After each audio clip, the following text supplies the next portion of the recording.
This is the iPhone 14 Pro, and it's leaving me a little conflicted. We sit through the same song and dance every single year. Apple will say, "It's the best iPhone we've made yet." Like, no, of course the new flagship will be the best when you cram all of your best features into it. But in their defense, the iPhone 14 Pro has a few improvements that made me go, nice. Let's see what this phone's actually like to live with.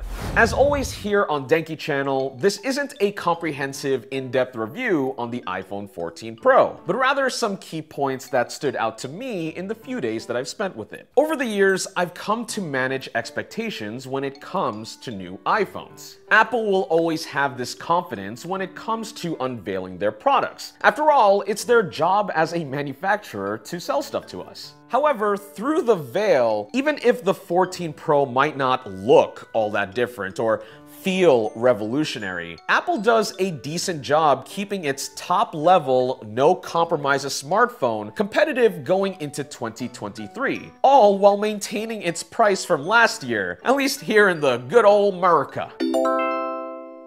The iPhone 14 Pro doesn't take on a whole lot of physical changes compared to last year, though we do gain a new hero color called Deep Purple, which looks pretty slick but is definitely subdued, especially in darker lighting. When I put it like this, it kind of looks like a tinted gray. Side by side with last year's 13 Pro, you'll notice that the new phone also loses out on a SIM card slot on my US model, meaning that I'm relying on eSIM to connect to cellular. On one hand, being on eSIM since the iPhone XS, I got to witness the progression of how much easier it's made things. It might have not started out like this, but generally speaking, all it takes is a few taps to get your eSIM transferred to a new iPhone in 2022. However, as a tech reviewer and frequent traveler, losing the convenience of hot swapping SIM cards will certainly take some getting used to. But if Apple's really the catalyst of things, it's probably going to be the new norm, whether I like it or not.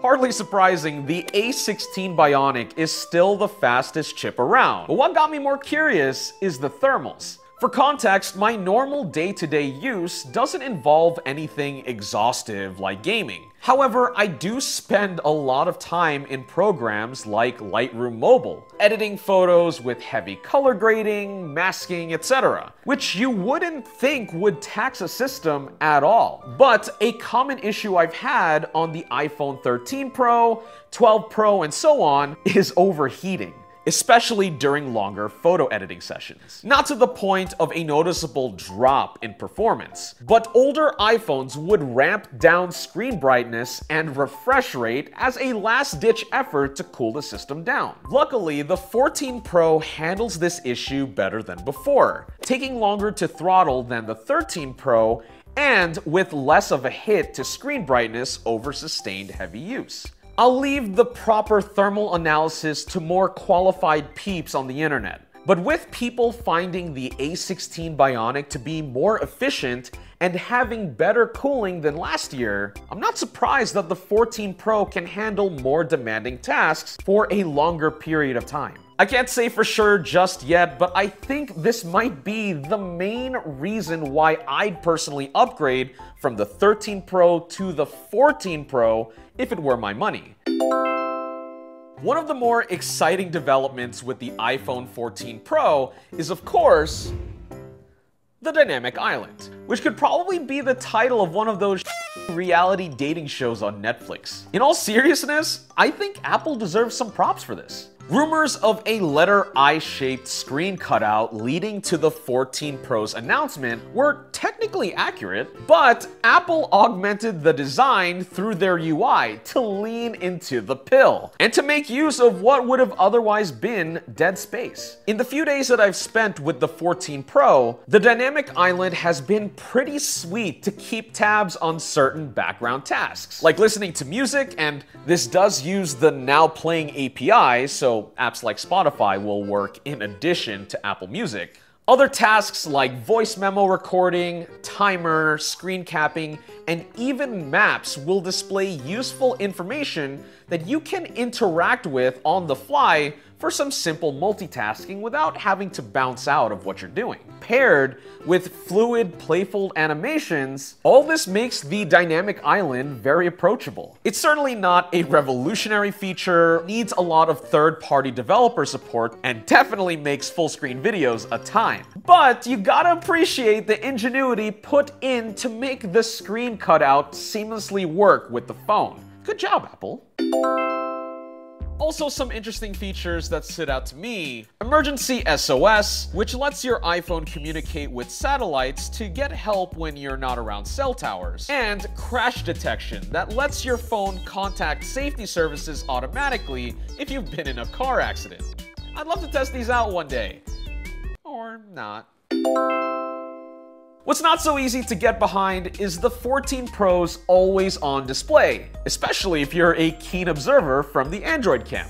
The screen itself is phenomenal. It's brighter than ever, peaking at 2000 nits outdoors, and has the balance, accuracy, and color we've come to expect from an iPhone display. But the panel also has LTPO tech, similar to what Apple has on the watch and seen on many Android phones. This allows the display to sip minimal power during low-intensity tasks, such as for always-on lock screens, which the iPhone 14 Pro now does. Where most Android-based devices will simply show you a date and time through black, Apple dims your lock screen, clock, and wallpaper variably depending on how bright your environment is. You can actually test this by placing your finger over the dynamic island array to simulate a pitch-black room. Watch as the screen fades darker, probably to make it easier on your eyes at night. Take your finger off, and the brightness kicks up to a point relative to where you can make things out at a glance.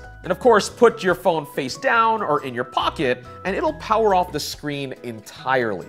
Personally, I kinda dig this implementation of always on, since I like seeing my wallpaper throughout the day. But understandably, a lot of other people prefer a less distracting setup. Though unfortunately, there's only one alternative option in the settings, and that's off-off. Customization in the future would be nice, especially since others find that it does affect battery life to some extent, and it would be curious to see if this affects burn-in in the long run. But it's Apple, so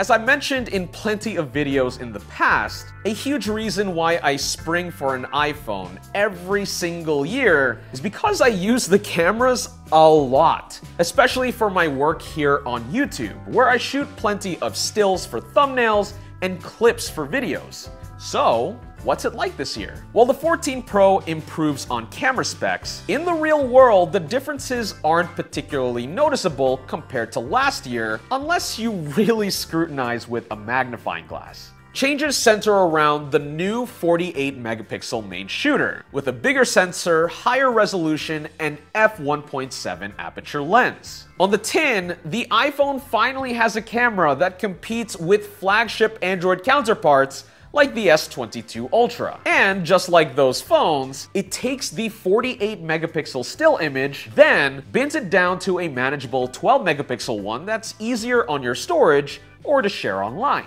This party trick does present some benefits to image quality. Things look a smidge sharper with more detailed bokeh and shallower focus. However, color and dynamic range generally look the same in A/B testing compared to last year's 13 Pro, if not for some slightly better highlight roll-off. The only real downside I can see to the 14 Pro's main camera going up to 48 megapixels is that the minimum focusing distance suffers a bit with the lens they had to put on it. Though, to compensate, Apple does provide a 2x digital zoom option with no penalty to quality, putting that 48 megapixel sensor to good use. Now, if you're a lunatic, Apple does let you take full resolution RAW DNGs, which are sharp as all heck compared to the 12 megapixel JPEGs. But keep in mind that the files are huge at like 70 megabytes and are not as shareable. These are very cool to play around with in a post-processing pipeline, but hardly practical to do for every scenario.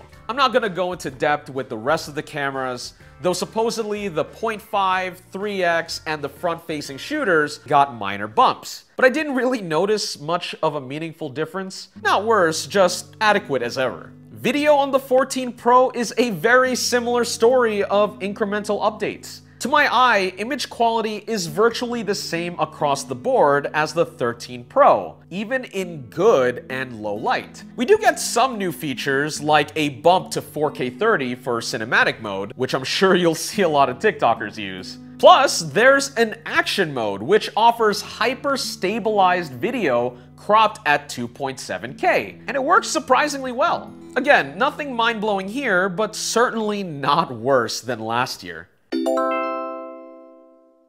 The iPhone 14 Pro is hardly a big upgrade if you're coming from last year's flagship. However, if you've been hankering for a new iPhone, there's plenty to love about this one. With the new precedent set by Apple, where this year's standard entry-level iPhone 14 is primarily built with hand-me-down parts from the iPhone 13 Pro, spending the extra money and going Pro is likely the best route for future-proofing if you're planning on long-term ownership for 2 or more years. This might not sound like an entirely new concept to a lot of you, but it certainly rings more true now than it did in the past. Let me know what you think about the iPhone 14 Pro in the comments below. Thank you so much for watching, and I'll catch y'all later.